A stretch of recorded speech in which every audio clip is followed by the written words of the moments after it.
সুযোগ পাচ্ছেন তাদের কাছে একাকী নিঃসঙ্গ জীবনের হতাশার কথা জানান দিচ্ছেন তিনি। প্রয়োজনে জেল জীবন মেনে নেবেন, তবুও দেশেই ফিরতে চান হাসিনা, এমন খবরই ভারতের আনাচে কানাচে ছড়িয়ে পড়েছে। বিএনপি চেয়ারপারসন বেগম খালেদা জিয়ার সঙ্গে সৌজন্য সাক্ষাৎ করেছেন যিনি রাষ্ট্রদূত ইয়াওয়েন।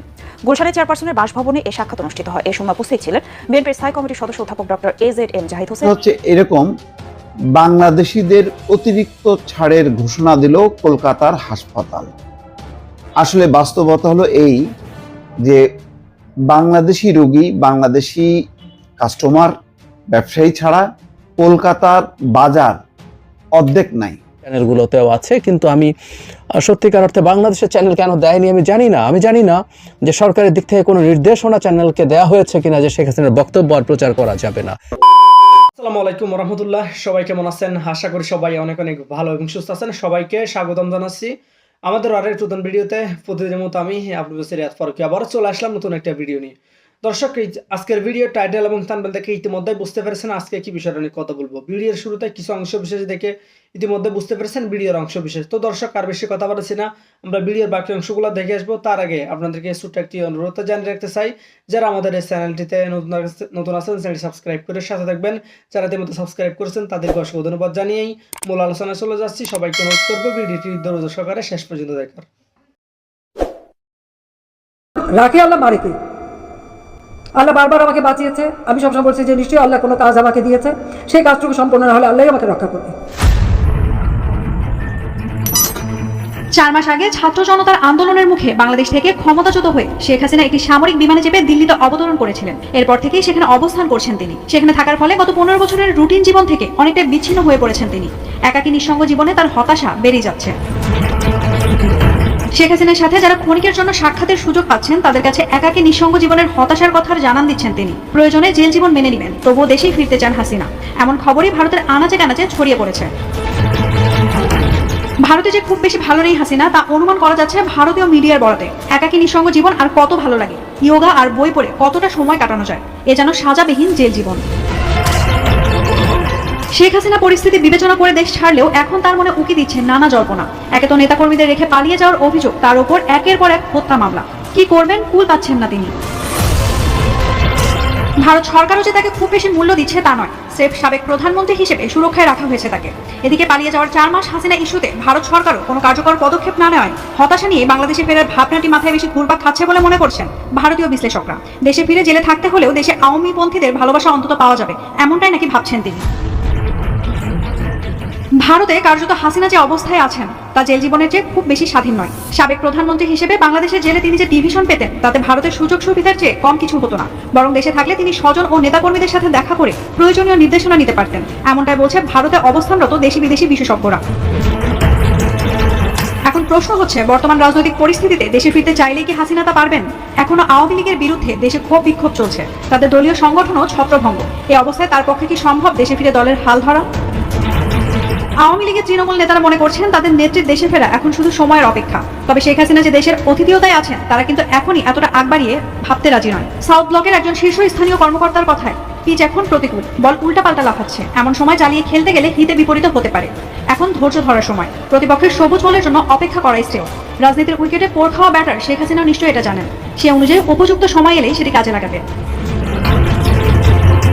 গত 5 আগস্ট চরম নাটকীয় পরিস্থিতিতে শেখ হাসিনা যখন ভারতে পা রাখেন, দিল্লির বিশ্বাস ছিল যে তার এই আশাটা একেবারেই সাময়িক। ইউরোপ বা মধ্যপ্রাচ্যের কোনো দেশে যাওয়ার আগে এটা একটা সংক্ষিপ্ত যাত্রা বিরতির বেশি কিছু নয়, যে কোনো মুহূর্তে তৃতীয় কোনো দেশে চলে যাবেন তিনি। কিন্তু বিশ্বের কোনো দেশই শেখ হাসিনাকে নিতে না চাওয়ায় সাময়িক বেকায়দায় পড়ে ভারত। আর 4 মাস পার হওয়ার পর হাসিনা ইস্যুর কোনো সমাধান করতে না পেরে রীতিমতো বিরক্ত দেশটি। এদিকে শেখ হাসিনার বাস্তবতা হলো ভারতে তিনি গৃহবন্দী বা রাজনৈতিক বন্দী নন, তবে রাজনৈতিক বিষয়ে তাকে কথা বলতে বারণ করা হয়েছে। আবার তাকে সবার সাথে দেখা করতেও দিচ্ছে না ভারত সরকার। বলা যায় বন্দী না হয়েও অবরুদ্ধ আছেন হাসিনা। সৌজন্য সাক্ষাৎ করেছেন যিনি রাষ্ট্রদূত ইয়াওয়েন। গুলশানে চেয়ারপারসনের বাসভবনে এই সাক্ষাৎ অনুষ্ঠিত হয়। এই সময় উপস্থিত ছিলেন বিএনপির স্থায়ী কমিটির সদস্য অধ্যাপক ডক্টর AZM জাহিদ হোসেন ও ভাইস চেয়ারম্যান অবসরপ্রাপ্ত air vice marshal Altaf Hossain Chowdhury. পরে এই সাক্ষাতে আলোচনার বিষয়ে সাংবাদিকদের জানান আলতাফ হোসেন চৌধুরী। তিনি জানান, বেগম খালেদা জিয়াকে চীন সফর করার আমন্ত্রণ জানিয়েছে রাষ্ট্রদূত। স্থায়ী কমিটির সদস্য অধ্যাপক ডক্টর AZM জাহিদ হোসেন জানান, বিএনপির সাথে চীনা কমিউনিস্ট পার্টির সম্পর্ক আরও গতিশীল করা নিয়েও আলোচনা হয় এই বৈঠকে। চাইনিজ রাষ্ট্রদূত বেসিক্যালি আজকে উনি এসেছিলেন যে ওনারা দীর্ঘদিন যাবৎ যে কোনো কারণেই হোক আমাদের দেশের রাজনৈতিক পরিস্থিতির কারণেই হোক ওনাদের পক্ষে অনেক ক্ষেত্রেই ওনারা অনেক যা চেয়েছে তা করতে ওনারা হয়তো অনেক সবচেয়ে পারেন নাই। কাজেই ওনারা এখন যেহেতু একটি সুযোগ একটি পরিবর্তিত পরিস্থিতিতে ওনারা ওনাদের সেই যে শর্ট কামিংসটা কেন ছিল বা কি ছিল সেগুলো ওনারা এমনি কথা বলেছেন। ওনারা বলেছে যদি আপনারা আমাদের কোনো চিকিৎসা বা কোনো ধরনের হেল্প প্রয়োজন হয় আমরা ওপেনলি আপনাদেরকে বলছি যে কোনো ধরনের সহযোগিতা করার জন্য আমরা আপনার সাথে আপনাদের সাথে আমাদের দীর্ঘদিনের সম্পর্ক and we want to do it if we get the chance. দর্শক, বাংলাদেশ এবং ভারতের মধ্যে সম্পর্কের একটি টান টান উত্তেজনার মধ্যে হঠাৎ একটি সুখবর এলো। সুখবরটা হচ্ছে এরকম, বাংলাদেশিদের অতিরিক্ত ছাড়ের ঘোষণা দিল কলকাতার হাসপাতাল। আসলে বাস্তবতা হলো এই যে বাংলাদেশি রোগী, বাংলাদেশি কাস্টমার, ব্যবসায়ী ছাড়া কলকাতার বাজার অর্ধেক নাই। অর্ধেক আমার কম বলা হলো, অনেকে বলছেন যে 80% নির্ভর করে বাংলাদেশি জনগণের উপর। তারা যে পরিমাণ কেনাকাটা করে, তারা যে পরিমাণ চিকিৎসা নিতে আসে, তারা যদি আসা বন্ধ করে, কলকাতার হাসপাতাল, কলকাতার মার্কেট, দোকানপাট, ব্যবসা বাণিজ্য অনেক ক্ষতি হবে। সেই খতিয়ানগুলো নিশ্চয়ই আপনারা করোনার সময় দেখেছিলেন যে হাহাকার, নিউ মার্কেট সহ তার সংলগ্ন এলাকাগুলো একেবারেই রীতিমতো আকাল। বহু দোকানপাট বন্ধ হয়ে গেছে, ব্যবসায়ীরা ব্যাপক ক্ষতির মুখে পড়েছিল, অনেক হোটেল রেস্টুরেন্ট বন্ধ হয়ে গিয়েছিল। সেই কলকাতা, ত্রিপুরা কিছু ঘটনা বলি এবং খুবই অস্বস্তিকর, এবং তাদের ঘোষণা, তাদের আচরণ এবং সম্পর্কের যে টানাপোড়েন, তাতে এটা কোথায় যে গড়াবে তা নিয়ে যখন উদ্বেগ উৎকণ্ঠা ছিল, ঠিক তখন একটা সুখবর এলো কলকাতা থেকে। সেখানে বলা হচ্ছে বয়কট নয়, বরং অতিথি হিসাবে বাংলাদেশি নাগরিকদের আপ্যায়ন করবে ভারতের হাসপাতাল। আইন মেনে চিকিৎসা পরিষেবা নিতে যাওয়া বাংলাদেশি নাগরিকদের ক্ষেত্রে চিকিৎসা পরিষেবায় 10% ছাড়ের ঘোষণা দেওয়া হয়েছে। আজ বুধবার রীতিমতো সংবাদ সম্মেলন করে এমন ঘোষণা দেন বেহালা বালানন্দ ব্রহ্মচারী হসপিটাল অ্যান্ড রিসার্চ সেন্টারের হাসপাতাল সুপার ডক্টর সুশান্ত সেনগুপ্ত ও ট্রাস্টের সম্পাদক দীপক সরকার। বাংলাদেশি রোগী বয়কট প্রসঙ্গে তারা বলেন, চিকিৎসা পরিষেবার জন্য যেসব রোগী ভারতে আসছেন তাদের কেন চিকিৎসা পরিষেবা দেওয়া হবে না? মানবিক দৃষ্টিভঙ্গির দিক থেকে এবং চিকিৎসক হিসেবে কর্তব্য রোগীকে ফিরিয়ে দেওয়া উচিত নয়। হাসপাতাল কর্তৃপক্ষের দাবি, বাংলাদেশের বর্তমান পরিস্থিতিতে মানুষ আর্থিকভাবে কিছুটা ক্ষতিগ্রস্ত, আর তাদের হাসপাতালে যে 2% কাছাকাছি বাংলাদেশি রোগী আসেন তারাও আর্থিকভাবে ক্ষতিগ্রস্ত। তাই রোগীর পরিবারের দিকে তাকিয়ে 10% মানবিক ছাড় দিচ্ছে তারা। আপাতত নির্দিষ্ট কোনো সময়সীমার জন্য নয়, বরং অনির্দিষ্টকালের জন্য এই ছাড় ঘোষণা করা হয়েছে বাংলাদেশি রোগীদের জন্য। নিঃসন্দেহে এটি প্রত্যাশিত, কেননা এখানে বলাই হচ্ছে প্রতিবেশী সম্পর্কটা এমন, কেউ কারোর ছাড়া চলতে পারে না। বাংলাদেশকে যেমন লাগবে ভারতের, ভারতকে লাগবে বাংলাদেশের, আমদানি রপ্তানি অনেক কিছুতেই। এখানে বাংলাদেশ, ভারত বড় দেশ বলে বাংলাদেশকে উপেক্ষা করা হবে, বাংলাদেশের কোনো গুরুত্ব নেই, তাই যদি না হতো তাহলে 15 বছর ধরে শেখ হাসিনার অগণতান্ত্রিক শাসনকে কেন চোখ বুজে সমর্থন করলো ভারত? করেছে এই কারণে তারা বাংলাদেশকে ব্যবহার করতে চেয়েছে। তার মানে ভারতের একটি দরকার আছে। 7 সিস্টার্সের জন্য যে সংযোগ, সেই সংযোগের একমাত্র উপায় হচ্ছে বাংলাদেশ। সুতরাং বাংলাদেশকে কোনোভাবেই হেলাফেলা করা যাবে না, এটা পরিষ্কার। এটা উপলব্ধি করতে পেরেছে যারা ভারতের সুশীল সমাজ, যারা বিজ্ঞ মানুষ, অভিজ্ঞ মানুষ, তারা কিন্তু ঠিক বুঝতে পেরেছে এবং সেই কারণে তারা এমন একটি সিদ্ধান্ত নিয়েছে। দর্শক ভালো থাকবেন, আল্লাহ হাফেজ। শেখ হাসিনাকে পরিকল্পিতভাবে মাঠে নামিয়েছেন জনাব নরেন্দ্র মোদী, কথাটা আমরা এভাবে বলতেই পারি। সাম্প্রতিক বাংলাদেশ ভারত সম্পর্কে টানাপোড়েনের মধ্যে শেখ হাসিনা সরব হয়ে উঠছেন। ইনফ্যাক্ট গতকাল আমরা এমন খবর ভারতের পত্রপত্রিকায় এবং টিভিতে মূলত দেখেছি যে শেখ হাসিনা নিউ ইয়র্কে একটা সভায় ভাষণ দিয়েছেন। আমি অবাক হয়ে দেখলাম বাংলাদেশের মিডিয়ায় নিউজটা পাওয়া গেল না, এবং আমি পুরো অডিওটা শোনার চেষ্টা করলাম কোথাও আছে কিনা। সাধারণত আমাদের দেশের টিভি চ্যানেলগুলো সেই অডিও আপলোড করে দেয়। আমি খুঁজে পাইনি। আমি ভারতের দু একটা মিডিয়াতে খণ্ডিতভাবে কিছু পেয়েছি, কলকাতার চ্যানেলে বা হিন্দি চ্যানেলগুলোতেও আছে, কিন্তু আমি সত্যিকার অর্থে বাংলাদেশের চ্যানেল কেন দেয়নি আমি জানি না। আমি জানি না যে সরকারের দিক থেকে কোনো নির্দেশনা চ্যানেলকে দেওয়া হয়েছে কিনা যে শেখ হাসিনার বক্তব্য আর প্রচার করা যাবে না। I was really surprised. এনডিটিভির মতো প্রতিষ্ঠান এটা নিয়ে লম্বা রিপোর্ট করেছে। আমি সেখান থেকে একটু পড়তে চাই এবং বুঝতে চাইব আসলে কেন এটা করা হচ্ছে। আমাদের নিশ্চয়ই মনে আছে 2-3 দিন আগেও শেখ হাসিনা ফেসবুকে একটা অফিসিয়ালি স্ট্যাটাস বা বিবৃতি দিয়েছিলেন জনাব চিন্ময়ের গ্রেফতার হওয়ার পর।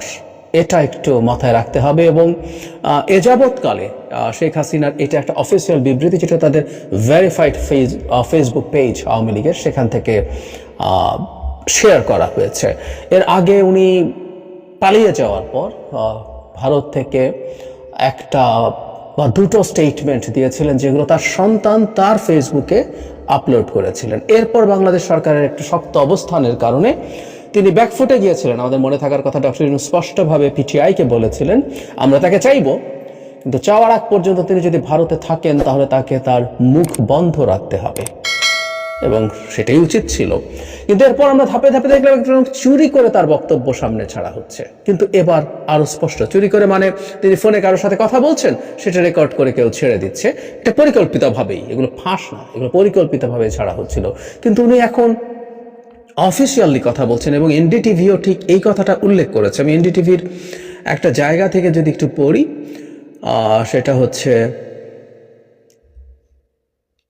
It was Sheikh Hasina's first public address after taking shelter in India following her resignation in August in the face of massive anti-government protests, though she had commented on the overall situation in Bangladesh. তারপরে প্রথম official public address উনি করেছেন, verbally, আগে statement দিয়েছেন, address করেছেন। এটা খুবই গুরুত্বপূর্ণ। উনি কি বলেছেন সেটা একটু শুনি। ওনাকে বলা হয়েছে, উনি বলছেন যে সশস্ত্র প্রতিবাদকারীরা গণভবনের দিকে আসছিল এবং এই অবস্থায় যদি তার সিকিউরিটি গার্ডরা গুলি করা শুরু করতো তাহলে বহু মানুষ মারা যেত। তো ওনার 25 থেকে 30 মিনিটের মতো সময় ছিল, তাকে চলে যেতে হয়েছে। তিনি তাদেরকে বলেছেন, গার্ডদেরকে নাকি বলেছেন, যাই ঘটুক না কেন গুলি করা যাবে না। অথচ আমরা খুব ভালো মতো জানি শেষ মুহূর্ত পর্যন্ত সেনাবাহিনী প্রধানকে তিনি চাপ দিয়ে গেছেন যেন শত শত বা হাজার হাজার হত্যা করে হলেও তাকে ক্ষমতায় রাখা হয়। যাই হোক, এটা একটা তার জায়গা থেকে তিনি বলছেন। এরপরের কথাটা হচ্ছে, আজ আমাকে যা গণহত্যার জন্য অ্যাকিউজ করা হচ্ছে, বাস্তবে ইউনূসই আসলে জেনোসাইডে involved in a meticulously designed manner. এই জায়গাটা একটু মনে রাখতে হবে। আমাদের প্রধান উপদেষ্টা সত্যিকার অর্থে একটা বড় ভুল করেছিলেন। তিনি নিউ ইয়র্কে যখন যান, তিনি জনাব মাহফুজ আলমকে ব্রেন বিহাইন্ড দ্য মুভমেন্ট প্রমাণ করার জন্য মেটিকুলাসলি প্ল্যান্ড মুভমেন্ট কথাটা ব্যবহার করেছিলেন। কারণ একটা মেটিকুলাসলি প্ল্যান্ড মুভমেন্ট না হলে তো একটা ব্রেইন বিহাইন্ড দ্য মুভমেন্ট করা যায় না। এটা একেবারেই ভুল। আমরা প্রতিবাদ করেছি তখনই। প্রধান উপদেষ্টার বক্তব্য কি, এটা টেকনিক্যাল প্রবলেম কি আছে আমি সেদিকে যেতে চাইছি না, কারণ মেটিকুলাসলি প্ল্যান্ড মুভমেন্টও শেখ হাসিনাকে ফেলে দিলে কোনো সমস্যার কিছু নাই, দ্যাটস ফাইন। কিন্তু ইট ওয়াজ নট, এটা একটা স্পন্টেনিয়াস সারপ্রাইজিং ছিল, যেটা শেষ পর্যন্ত ঠেকেছিল শেখ হাসিনার পতনে। একদম স্পষ্ট সোজা সাপটা বাংলাদেশের এই মুভমেন্ট দীর্ঘদিন দেখার অভিজ্ঞতা থেকে জানি যে শেখ হাসিনা সেই খোঁচাটা এখানে দেওয়ার চেষ্টা করলেন। ইনি বলছেন, the master minds, the student coordinators and Yunus are behind this genocide. এইরা তিনটা গ্রুপকে, মাস্টার মাইন্ড, ইউনুস এবং স্টুডেন্ট কোঅর্ডিনেটর, ছাত্র সমন্বয়কদের উপরে তার বিক্ষুব্ধতা রয়ে গেছে। তিনি বলছেন, হিন্দু, বৌদ্ধ, খ্রিস্টান কেউ বাদ যায়নি, কারণ ডক্টর ইউনূস তাদের কাউকে প্রটেক্ট করতে পারেননি। চার্চ নাকি হামলা করা হয়েছে, টেম্পলস অ্যান্ড বুদ্ধিস্ট শ্রাইন্স সব কিছু নাকি ভাঙা হয়েছে, মন্দির এবং বুদ্ধিস্টদের প্যাগোডা।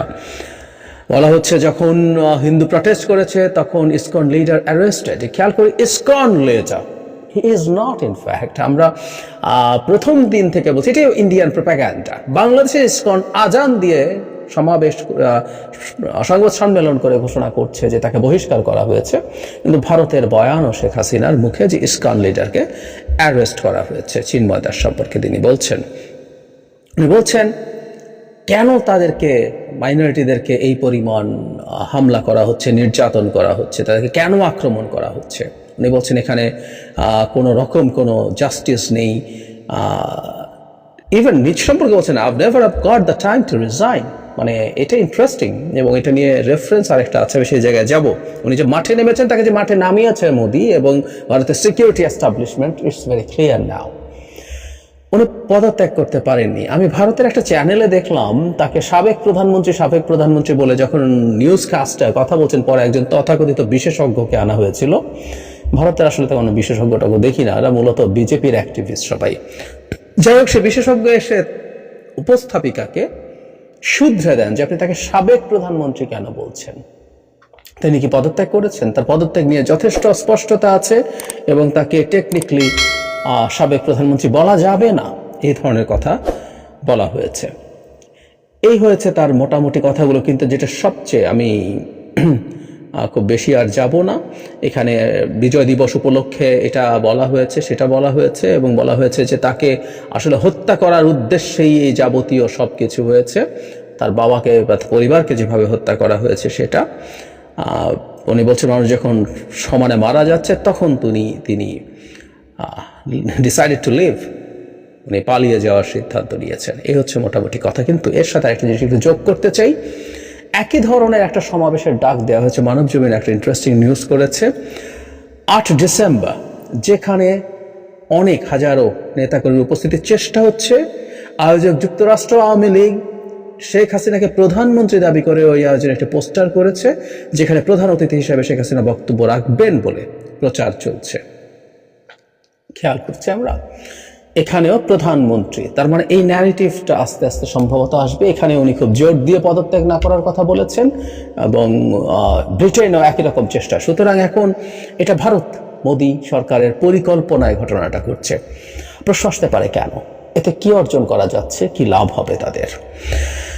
আমরা প্রাথমিকভাবে তাদের যে অর্জন সেটা হচ্ছে বাংলাদেশ সরকার এবং আমরা জনগণ, শেখ হাসিনা ওখানে বসে এরকম কথাবার্তা বলবেন, হুমকি দেবেন। উনি তার প্রকাশিত ফোন কলগুলোতে আমরা দেখেছি তিনি প্রচন্ড হুমকি ধামকি দিচ্ছেন, আমাদের এসে দেখে নেবেন টেবেন, ঘরে আগুন দেওয়ার কথা বলছেন। তিনি এখন আবার কথা বলছেন, এবং এখন ফর্মাল ফেসবুকে বলেছেন, এখন বক্তৃতা করেছেন একটা সমাবেশে, ছোট এটা, কিন্তু ব্রিটেনে এবার হাজার হাজার লোকজনকে জড়ো করে সেখানে আরেকটা বড় সমাবেশে তিনি ভাষণ দিতে চান প্রধানমন্ত্রী শেখ হাসিনা। এবং আমি ধারণা করি সেখানে শুধু অডিও না, সেখানে তাকে সম্ভবত কোনো একটা অ্যাপ ইউজ করে তাকে ভিডিওতে কানেক্ট করা হতে পারে, আমি আমার ধারণা করি সেটা সম্ভব আছে। নিজের পক্ষে অডিও তো হবে। সো এখানে আরো বড় একটা সমাবেশে তিনি বক্তৃতা করছেন। এটা বাংলাদেশ সরকারকে উনি ভারত আসলে জাস্ট বৃদ্ধাঙ্গুলি দেখাচ্ছে যে তোমাদেরকে আমরা পাত্তা টাত্তা দেই না, এবং তোমাদের সাথে যে রিলেশনশিপ আমাদের ছিল সেটাকে আমরা আরো ডাউনগ্রেড করছি। দর্শক, ভিডিওটি সম্পর্কে আপনার মতামত দ্রুত কমেন্টে জানিয়ে ফেলুন। আর যদি আমাদের চ্যানেলটিতে নতুন থাকেন অবশ্যই আমাদের চ্যানেল সাবস্ক্রাইব করে সাথে থাকবেন। এতক্ষণ সাথে থাকার জন্য সবাইকে অসংখ্য ধন্যবাদ। ভালো থাকবেন, সুস্থ থাকবেন, আল্লাহ হাফেজ।